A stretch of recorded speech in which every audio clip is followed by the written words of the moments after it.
সব জল্পনা কল্পনার অবসান ঘটিয়ে আসল জরিপ প্রকাশিত হয়েছে, জনমতের আসল চিত্র পাওয়া গেল। দর্শক, জামাত জোট ক্ষমতায় আসা এখন সময়ের ব্যাপার মাত্র, জাস্ট 1-2 ব্যাপার। আমেরিকার ব্যাপারে আমরা কখনো শুনি না যে আমেরিকাও একবার বোধহয় বলেছিল ইনক্লুসিভ ইলেকশন তারা বলেছিল আপনার জাতিসংঘ, কিন্তু আমেরিকা কখনো আওয়ামী লীগকে ঢুকাইতে হবে এইটা নিয়ে কিন্তু তারা কিন্তু কখনো জোরাজোরি করে নাই। তারা কখনো বলে নাই যে দিস ইজ এই অবশ্য পালনীয় শর্ত হচ্ছে আওয়ামী লীগকে নিতে হবে, তারা বলেনি। এবং তারা আরো একটা কথা বলেছে, বোধহয় ইউরোপিয়ানরাও কথা বলেছে এটা বোধহয়, যে অংশগ্রহণমূলক বলতে কিন্তু দুই রকম জিনিস বোঝায়। একটা হচ্ছে যে আপনার যতগুলো পার্টি আছে সেই পার্টির মধ্যে 90% অথবা বড় বড় পার্টিগুলো সব পার্টিগুলো অংশগ্রহণ করে, এটা অংশগ্রহণমূলক হতে পারে। কিন্তু সেখানে যদি দেখা যায় যে মাত্র 30% of the population is voting, তাহলে সেটা কি অংশগ্রহণমূলক হবে? এটা কিন্তু একটা কথা আছে। আবার যদি এমন হয় যে না, সেখানে মাত্র 4টা পার্টি ছিল, 2টা পার্টি করে নাই, বাকি 2টা পার্টি করলো, কিন্তু 90% ভোটার এসে ভোট দিল, তাহলে কি আপনি দ্বিতীয়টাকে অংশগ্রহণমূলক নির্বাচন বলবেন না? কারণ 90% ভোটার যদি উৎসাহিত হয়ে মনে করে না এই 2টা পার্টির মধ্যেই আমার পছন্দ, সুতরাং বাকি 2টা পার্টি আছে কি নাই আই ডোন্ট কেয়ার, তাহলে ওইটা অংশগ্রহণ। আসল অংশগ্রহণমূলক হচ্ছে যখন জনগণ অংশ নেয়। এখন টানটান উত্তেজনা চলছে, তখন নাটকীয়তা চলছে, রাজনীতির গতি প্রকৃতি ধীরে ধীরে স্পষ্ট হচ্ছে।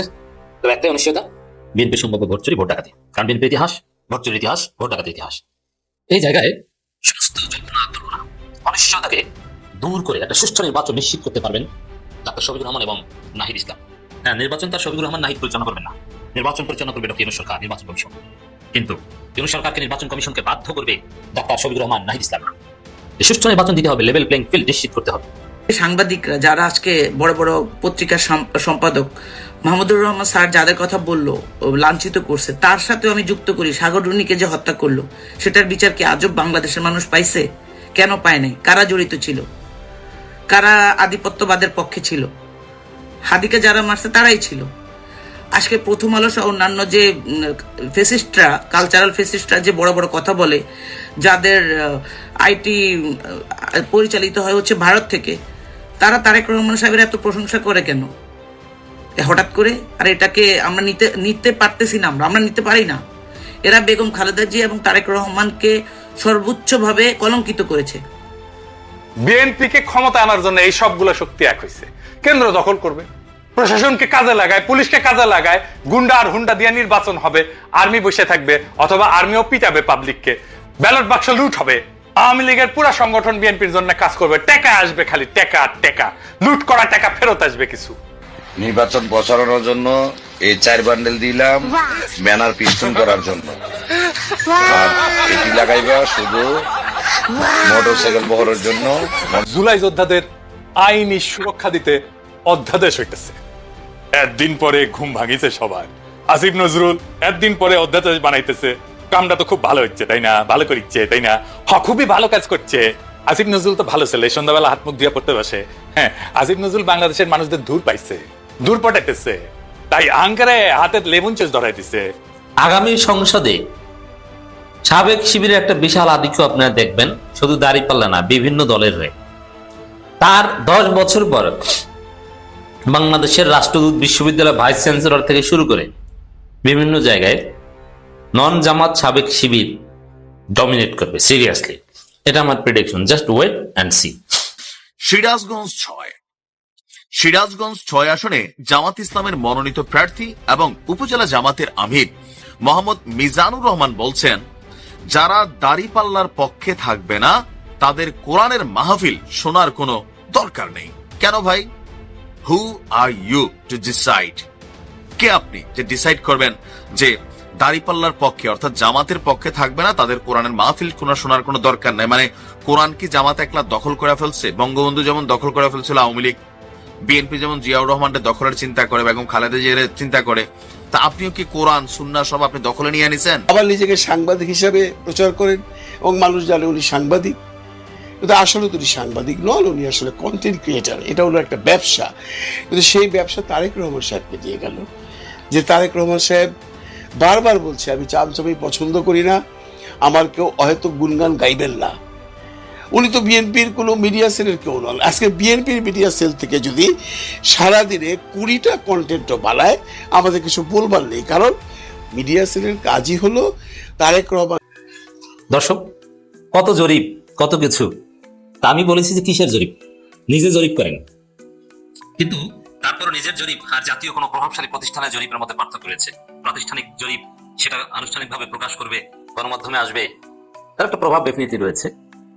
এখন অনেক ভুইফোর জরিপকারী সংস্থা আছে, এই যে বিএনপির ভোট নাকি 70%, জামাতের 19% না কত, এরকম উদ্ভট কথা বলতেও আমরা শুনেছি। কিন্তু না, ন্যারেটিভের প্রাক নির্বাচনী জনমত জরিপ প্রকাশিত হয়েছে। এই জরিপের যে ফলাফল, হিসাব নিকাশ ক্লিয়ার, জল্পনা কল্পনার অবসান, এবং ন্যারেটিভের জরিপের সময় তাদের মেথোডোলজি, জরিপ বা এই ধরনের গবেষণায় মেথোডোলজি ইজ ভেরি ইম্পর্টেন্ট, রেজাল্টের চাইতে মেথোডোলজির ইম্পর্টেন্স বেশি। সবকিছু তারা বিশ্লেষণ করেছে একদম একাডেমিক মানদণ্ডে উত্তীর্ণ, এবং স্যাম্পলিং স্টাইল এবং স্যাম্পলিং সাইজ, স্যাম্পল সাইজ সবকিছু মিলিয়ে বাংলাদেশে এর চাইতে একুরেট কোন জরিপ সম্ভব নয়।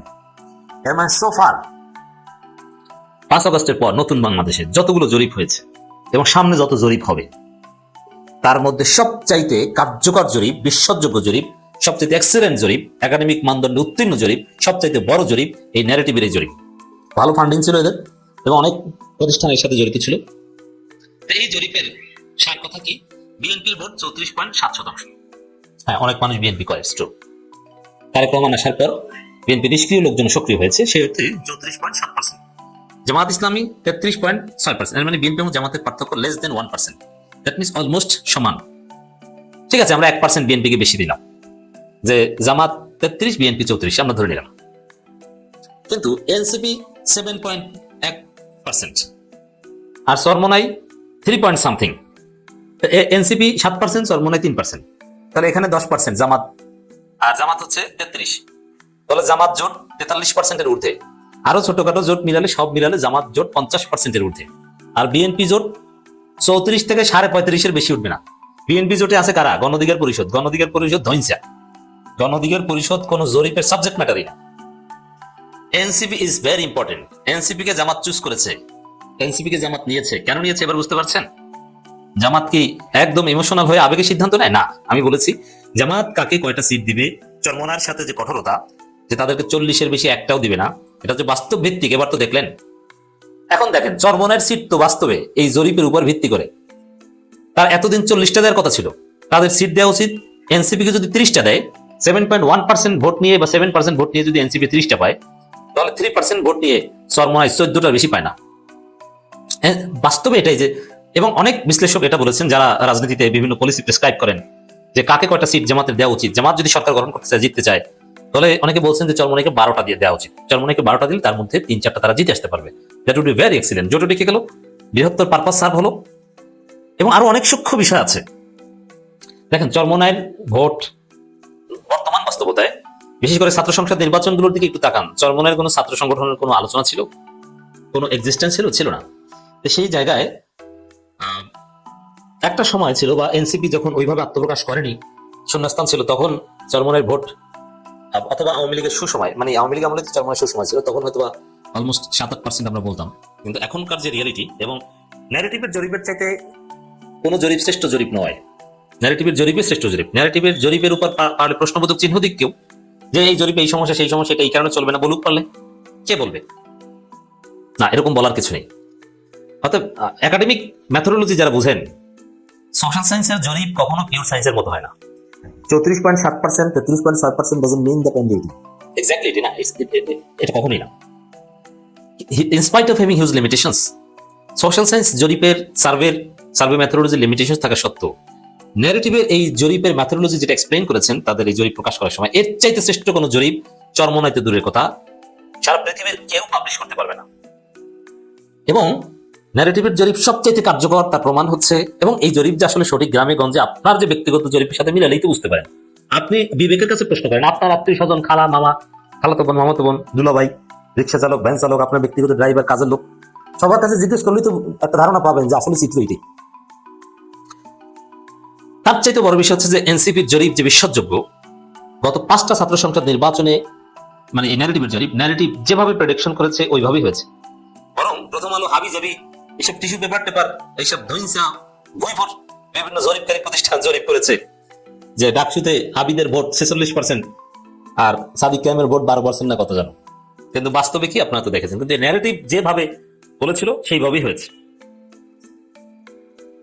অতএব গত 5টা ছাত্র সংসদে সঠিকভাবে জরিপ করতে পেরে ন্যারেটিভ তাদের যে অ্যাকসেপ্টেন্স তৈরি করেছে, তাদের যে ক্রেডিবিলিটি তৈরি করেছে, সেই জায়গা থেকে ন্যারেটিভের এই জরিপ শিরোধার্য। তাহলে কি বোঝা গেল? আনডিসাইডিং ভোটার, এখানে একটা হিসাব আছে, প্রায়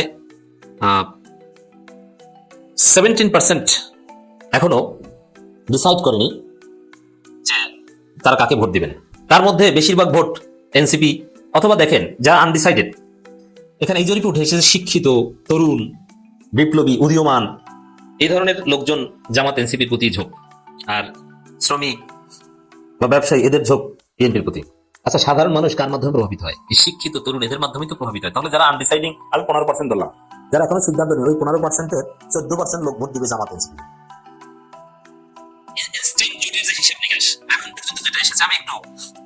যে জামাত 33%, বিএনপি 34%, একটু কম বেশি আছে, চরমোনাই 3%, এনসিপি 7% এবং আদার্স 2%। এটা ধরলে জামাত জোট তো 45% এখানে হয়ে যায়।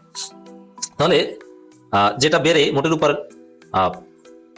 50% হবে, এটা নিশ্চিত। তো এ থেকে স্পষ্ট বোঝা যায় যে আগামী নির্বাচনে বিএনপির চাইতে কমপক্ষে 15% ভোট নিয়ে জামাত জোট ক্ষমতা আসবে, এবং সেটা আসা ওয়ার্ডের ব্যাপার। কোনো ষড়যন্ত্র করে জামাত জোটকে হারানো যাবে না। ইয়ের ব্যাপারে, আমেরিকার ব্যাপারে আমরা কখনো শুনি নাই যে আমেরিকাও একবার বোধহয় বলেছিল ইনক্লুসিভ ইলেকশন, তারা বলেছিল আপনার জাতিসংঘ, কিন্তু আমেরিকা কখনো আওয়ামী লীগকে ঢুকাইতে হবে এইটা নিয়ে কিন্তু তারা কিন্তু কখনো জোরাজোরি করে নাই। তারা কখনো বলে নাই যে দিস ইজ এই অবশ্য পালনীয় শর্ত হচ্ছে আওয়ামী লীগকে নিতে হবে, তারা বলে নাই। এবং তারা আরো একটা কথা বলেছে, বোধহয় ইউরোপিয়ানরাও কথা বলেছে, এটা বোধহয় যে অংশগ্রহণমূলক বলতে কিন্তু দুই রকম জিনিস বোঝায়। একটা হচ্ছে যে আপনার যতগুলো পার্টি আছে সেই পার্টির মধ্যে 90% অথবা বড় বড় পার্টিগুলো, সব পার্টিগুলা অংশগ্রহণ করে, এটা অংশগ্রহণমূলক হতে পারে। কিন্তু সেখানে যদি দেখা যায় যে মাত্র 30% of the population is voting, তাহলে সেটা কি অংশগ্রহণমূলক হবে? এটা কিন্তু একটা কথা আছে। আবার যদি এমন হয় যে না, সেখানে মাত্র 4টা পার্টি ছিল, 2টা পার্টি করে নাই, বাকি 2টা পার্টি করলো, কিন্তু 90% ভোটার এসে ভোট দিল, তাহলে কি আপনি দ্বিতীয়টাকে অংশগ্রহণমূলক নির্বাচন বলবেন না? কারণ 90% ভোটার যদি উৎসাহিত হয়ে মনে করে না এই 2টা পার্টির মধ্যেই আমার পছন্দ, সুতরাং বাকি 2টা পার্টি আছে কি নাই আই ডোন্ট কেয়ার, তাহলে ওইটা অংশগ্রহণ। আসল অংশগ্রহণমূলক হচ্ছে যখন জনগণ অংশ নেয়। সুতরাং আজকে এখন অংশগ্রহণমূলক হবে কিনা আমরা একটু পরে বুঝবো, 12 তারিখের পরে ইলেকশন হওয়ার পরে আমরা বুঝবো কত পার্সেন্ট এটাতে ভোট দেয় সেটার উপরে।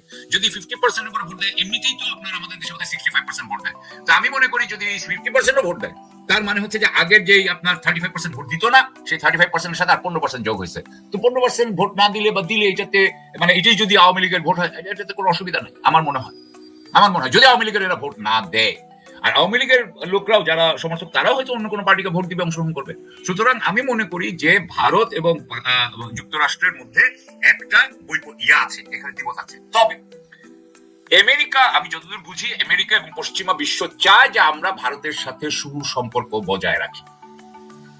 এইটা তারা চায় না যে আমরা ভারতের জন্য আরো কিছু ঝামেলা বা আরো কিছু আপনার সমস্যা তৈরি করি, এটা বোধহয় তারা চায় না। হ্যাঁ, সমস্যা তৈরি করা বলতে কি বোঝায় সেটাও আরেকটা বিষয়, মানে আমরা গায়ে পড়ে তার সাথে যাতে ঝগড়া না করি, বা তার সাথে আমরা যাতে ঝগড়া না করি, তার সাথে যাতে আমরা একটা আপনার সুসম্পর্ক বজায় রাখি। সুতরাং সুসম্পর্ক বজায় রাখার এই ব্যাপারে আমরা কি করবো না করবো, এই ব্যাপারে আমি তাদের পক্ষ থেকে অন্তত কিছু শুনি নাই যে না বাংলাদেশকে এটা মানতে হবে অথবা মানতে হবে, এরকম কিছু বলে নাই। তারা ইন জেনারেল বলছে সুসম্পর্ক রাখতে হবে। কিন্তু আপনি জানেন যে ভারত এবং বাংলাদেশের এটার মধ্যে যুক্তরাষ্ট্রের কোনো বিষয় নাই, পশ্চিমা বিশ্বের কোনো বিষয় নাই। এমনিতেই এই যে আমাদের উপরে আমাদের এই যে ডেপুটি হাই কমিশন গুলা, কনসুলেট গুলা, এটার উপরে যেই আপনার যা যেরকম হামলা জি বলেন ঘেরাও এবং যেভাবে আক্রমণ করা হইলো, মানে রাফলি একটা রাজনৈতিক ভাবে যেভাবে ঝামেলা তৈরি করা হইলো, তারপরে তো আমরা এখন ভিসাও কমিয়ে দিয়েছি। সুতরাং আমরা ভিসা বন্ধ করে দিয়েছি কিছু কিছু ক্ষেত্রে। সুতরাং আমার মনে হয় যে আমরা এমনিতেই সম্পর্ক, দুই দেশের সম্পর্ক ভালো না, এবং সেটা আমেরিকা বুঝে। তবে আমেরিকা চাচ্ছে না যে এটা একেবারে আপনার এমন কিছু হোক যেটা একেবারে নিয়ন্ত্রণের বাইরে চলে যায়। জি, এখানে আপনি তো অবশ্যই জানেন যে ক্রিকেট নিয়ে একটা ঘটনা ঘটে গেল। তো সব মিলিয়ে আসলে এই যে দীপু দাস হত্যা, এইসব বিভিন্ন বিষয় আসলে একের পর এক হিন্দুত্ববাদীরা দূতাবাসে হামলা চালাতে যাচ্ছে এবং ভিসা দেওয়া বন্ধ করে দিয়েছে বিভিন্ন মিশন, কলকাতা, তারপরে ত্রিপুরা, বিভিন্ন জায়গায়। তো আমার প্রশ্ন হচ্ছে যে আপনি বললেন যে ভারতের মানে সর্বোচ্চ চেষ্টা হচ্ছে যে আওয়ামী লীগকে আবার রাজনীতিতে পুনর্বাসন করতে চেষ্টা করে, এবং সেটা আপনিও বললেন, আবার আমি দেখলাম যে ভারতীয় সাংবাদিক একজন আছে, কি যেন নাম ওনার, যাই হোক উনিও বললেন। তো এখন এটা করতে গিয়ে ভারত কতটুকু কি করতে পারবে? মানে যদি আওয়ামী লীগ যদি মানে শেষ পর্যন্ত নাই পারে, তাহলে ভারতের কতটুকু কি করতে পারে? আমরা দেখেছি যে জামাত ইসলামের আমিরের সঙ্গে ভারতের গোপন বৈঠক, এই মানে তাকে আবার বলা হলো যে তোমার সঙ্গে যে আমরা দেখা করেছি তুমি কিন্তু কাউকে বলবা না।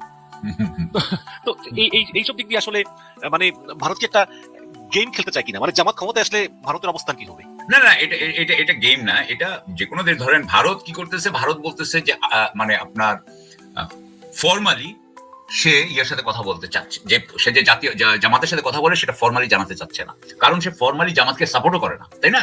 সে তো বলে যে সে সাপোর্ট করে বিএনপিকে, বিএনপিকে তবুও অ্যাকসেপ্টেবল, জামাতকে কোনো মতেই অ্যাকসেপ্টেবল না। দ্যাট ইজ মানে আমি ভারতীয় যে খবরাখবর পড়ি, তাদের যে সমস্ত এক্সপার্ট আছে তারা যেটা বলে, কারণ ইয়ে তো আপনার মিনিস্ট্রি অফ এক্সটার্নাল অ্যাফেয়ার্স, ওদের পররাষ্ট্র মন্ত্রণালয় সেটা বলে না, কিছুই বলে না। সুতরাং আমরা বুঝতে পারি যে ওদের অন্যান্য যারা আপনার কথা বলে তাদের কথাতে আমরা বুঝতে পারি যে এটা হচ্ছে government policy. Indian government policy হচ্ছে তারা জামাতকে সাপোর্ট করে না, তারা মনে করে জামাতের মাধ্যমে জামাত পাকিস্তানের সাথে অ্যালাইন, এবং পাকিস্তানের মানে জামাত আসা মানে পাকিস্তানের সম্পর্ক খুব ভালো হয়ে যাবে পাকিস্তানের সাথে, পাকিস্তান এখানে একটা আনডিউ অ্যাডভান্টেজ পাবে। সুতরাং সেই জন্য তারা জামাতকে পছন্দ করে না, at least that is their official, এটা হচ্ছে তাদের অফিসিয়াল কথা। অফিসিয়াল বলতে আমি আবারও বুঝাচ্ছি, তাদের এক্সপার্টরা বলে। এখন তার মানে কি এই না যে, তার মানে কি এই যে ভারত জামাতের সাথে তলে তলে কথা বলবে না? অবশ্যই বলবে। এটা কূটনৈতিক আবার একটা এটাই। আমরা যদি একটা দেশে যাই, সেই দেশে যদি আমার সরকার যদি বলে যেন অমুক দলের সাথে আমরা আনুষ্ঠানিকভাবে কথা বলবো না, কিন্তু আমরা যদি দেখি যে ওই দলটাও একটু ক্ষমতাশালী হয়ে আসতেছে, আমরা তার সাথে কথা বলবো। কথা বলাটা আমি মনে করি না এটা অপরাধ, এবং আমি অ্যাকচুয়ালি সত্যি কথা বলতে কি কূটনৈতিক মানে পয়েন্ট অফ ভিউ থেকে কূটনীতিক যদি বলে যে ভাই আমার কথাটা আপনি প্লিজ স্যার আপনি আমার কথাটা গোপন রাখেন আপাতত বা পাবলিকলি জানিয়েন না, এটা আমি মনে করি না যে খুব একটা বড় অপরাধ। এটা হতে পারে, বরং ভারত যেহেতু জামাতের ব্যাপারে তার স্পষ্ট অবস্থান আছে, সেই অবস্থানের পরিপ্রেক্ষিতে কূটনীতিক যে বলবে যে আপনি গোপন রাখেন বা পাবলিক করেন না, এটাই বরং আমার কাছে মনে হয় যৌক্তিক, কথাটা যৌক্তিক। এখন আপনি আসেন যে উনারা এত কথা বলে এই যে আচ্ছা সরি, এখন ভারতের আপনি বলছেন ভারত কি করতে পারে আমাদের, ভারত আমাদেরকে কি করতে পারে? প্রথম কথা হচ্ছে আমি একটা জিনিস খেয়াল করেছি, আমাদের বিএনপি এবং জামাত দুইজনই ভারতের সাথে বা দিল্লির সাথে সুসম্পর্ক বজায় রাখতে চেষ্টা করছে। হ্যাঁ, এক একজন এক একভাবে করছে এবং বিএনপির ব্যাপারে ভারত তো একটা নমনীয়তা অলরেডি প্রকাশ করে ফেলেছে, কিন্তু আপনার জামাতের ব্যাপারে করেনি সেরকম ভাবে। তবে আমি মনে করি আমাদের দুটো দলই দিল্লির সাথে সুসম্পর্ক বজায় রাখতে চায়, এবং তারা চায় না, এবং তারা প্রত্যেকটা ক্ষেত্রে, কারণ দেখেন আপনি সেই রিভার বলেন, নদী পানি বলেন, আপনি বাণিজ্য বলেন, আপনি সীমান্ত হত্যা বলেন, আপনি আমাদের সমুদ্র সীমায় বলেন, প্রত্যেকটা জায়গায় ভারত ইচ্ছা করলে আমাদের জন্য ঝামেলা করতে পারে। সুতরাং যারা আপনার একটু পরিপক্ক হবে, যারা শাসন করতে যাবে বাংলাদেশকে, তারা স্বাভাবিকভাবেই ভারতের সাথে গায়ে পড়ে ঝগড়া করতে যাবে না। হ্যাঁ, অবশ্যই আমার স্বার্থ রক্ষা তো আমাকে করতেই হবে, গায়ে পড়ে ঝগড়া করার তো আমি মনে কোনো ইয়ে দেখি না, কারণ দেখি না। তবে আমার একটা ভয় হয়, আশঙ্কা হয় যে আমাদের এরা আবার নমনীয় যাতে না হয়ে যায়, কারণ নমনীয় হলে বাংলাদেশের জনগণ কিন্তু এটা অ্যাকসেপ্ট করবে বলে আমি মনে করি না। তবে তারা হ্যাঁ অনেক কিছু করতে পারে, পার্বত্য চট্টগ্রামে তারা করতে পারে, নানান জায়গায় তারা নানান ধরনের, আপনি আরেকটা করতে পারে, তারা তো তাদের ওখানে তো আমাদের সব ইয়েরা থাকে, দাগি আসামিরা তো সব থাকে কলকাতায়, আমার যতদূর মনে হয় ভাই। তো এখান থেকে খুন করে পালিয়ে যাওয়া, এগুলো তো অহরহ হয়েছে। হ্যাঁ, এগুলো এই গত হাদির ওসমানের ব্যাপারেও তো হয়েছে। সুতরাং এরকম হতে পারে, নানান ভাবে ভারত আমাদের দেশের ব্যাপারে ঝামেলা তৈরি করার জন্য নানান ধরনের আপনার হাতিয়ার তারা আছে, এবং সেগুলোর কথা চিন্তা করে আমাদের যারা তারা গায়ে পড়ে ঝগড়া করেন। 2023 সালে 24 সালে তো ওই যে আমিরামি নির্বাচন হলো জানুয়ারি 7 তারিখে, তো তার আগের বছর 23 সালে আপনি দেখেছেন যে কতবার এখানে মার্কিন যুক্তরাষ্ট্রের প্রতিনিধি দল এসেছিল এবং কিভাবে তারা নিরপেক্ষ নির্বাচনের কথা বলছিল, কিন্তু জানুয়ারি 7 তারিখে হঠাৎ করে সব ঘুরে গেল। যখন ইলেকশন হয়ে গেল, তারপরে আবার দেখা গেল যে আমার যতদূর মনে পড়ে বাইডেনের একটা চিঠি আসলো যেখানে বলা হলো যে উনি শেখ হাসিনার সাথে আবার কাজ করতে চান। কিন্তু তারপরে তো যাই হোক জুলাই বিপ্লব ঘটনা ঘটে গেল। এখন আমরা যতটুকু বুঝি সেটা হচ্ছে যে আমরা কিন্তু তারপর থেকেই জানি, বা জুলাই ঘটনার পরে যখন 5ই আগস্ট যখন শেখ হাসিনা পালিয়ে গেলেন, এরপর থেকেই আমরা জানি যে ভারতের যে স্ট্র্যাটেজিটা ছিল সেটা হচ্ছে যে ইনক্লুসিভ একটা ইলেকশন করতে হবে, ইলেকশনের মধ্যে আওয়ামী লীগকে এবার ঢুকাইতে হবে। এবং তারা জানতো, তাদের ইয়ে ছিল যে এইবার আওয়ামী লীগ জিতবে না, কিন্তু তারপরেও আওয়ামী লীগ থাকুক, বিএনপি জিতবে। কিন্তু বিএনপির একেবারে লেখা ছিল ভাই, আমি বানাচ্ছি না, ওখানে ভারতীয় খবরের কাগজে লেখা ছিল যে বিএনপি দুর্নীতিগ্রস্ততার কারণে কিছুদিনের মধ্যেই যখন জনপ্রিয়তা হারাবে তখন আবার আওয়ামী লীগকে ঢুকিয়ে দেওয়া হবে। দিস ওয়াজ দেয়ার প্ল্যান, এটা লেখা ছিল স্পষ্ট।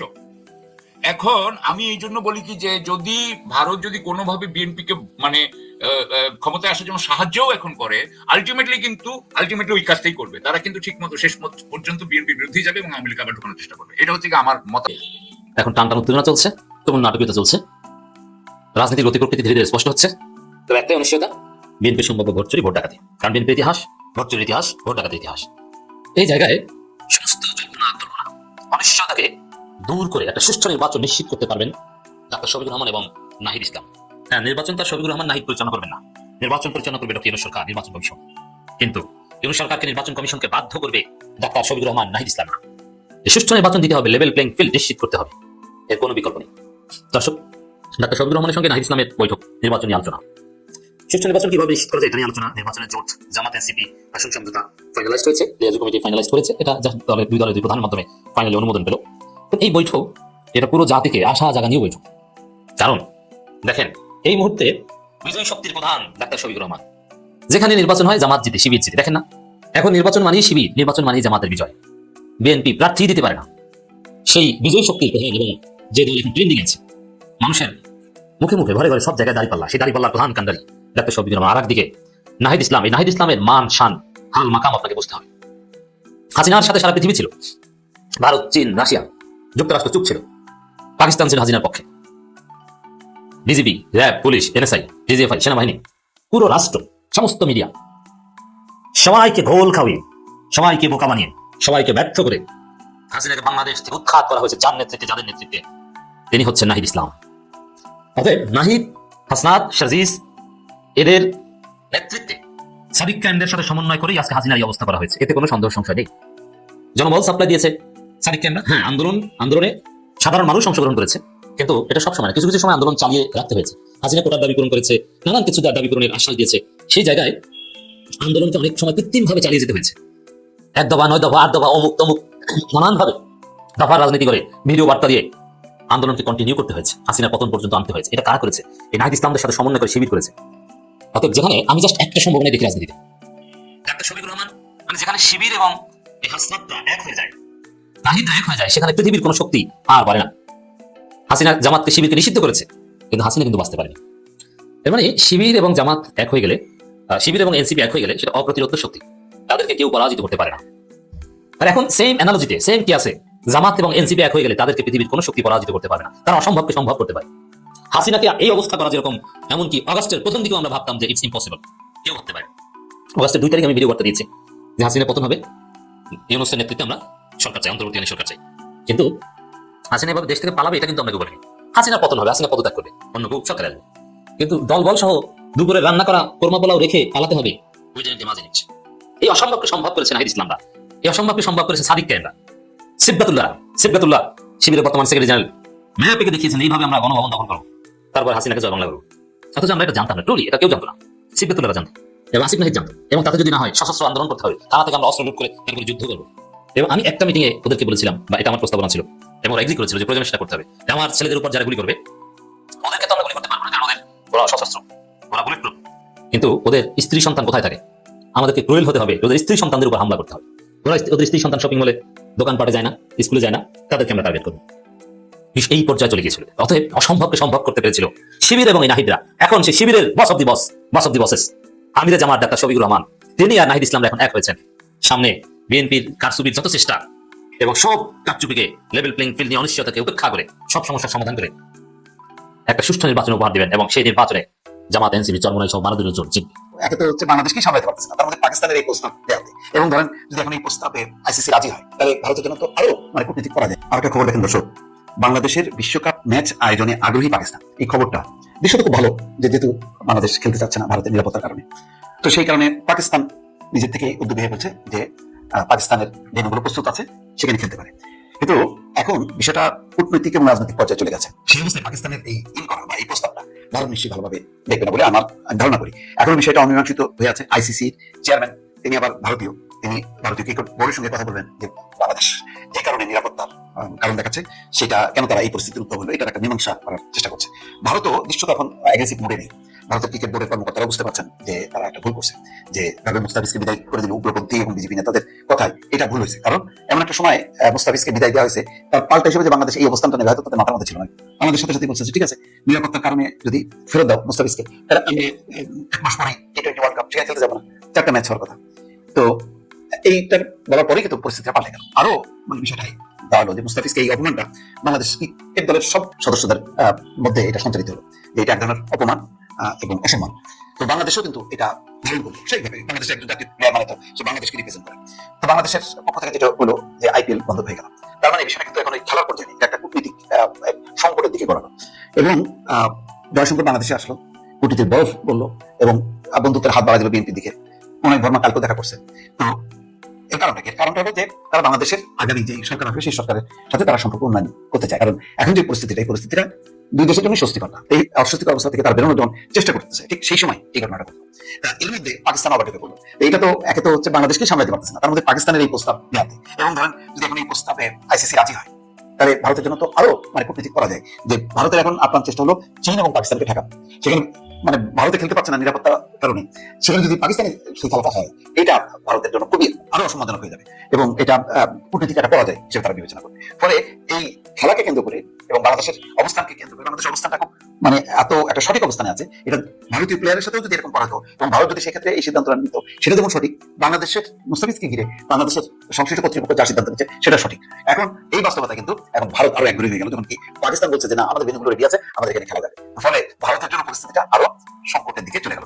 12 ফেব্রুয়ারি নির্বাচন হবে না এমন কথাই অনেকে বলছেন, আবার অনেকে বলছেন যেভাবে হোক না কেন 12 ফেব্রুয়ারি নির্বাচনটি হবে, হওয়া দরকার। এটা যদি না হয় তাহলে বাংলাদেশের যে গণতান্ত্রিক যাত্রা সেটা চরমভাবে ব্যাহত হবে এবং বাংলাদেশের অর্থনীতি, রাজনীতি, সামাজিক ব্যবস্থা সবকিছুই ভেঙে পড়বে।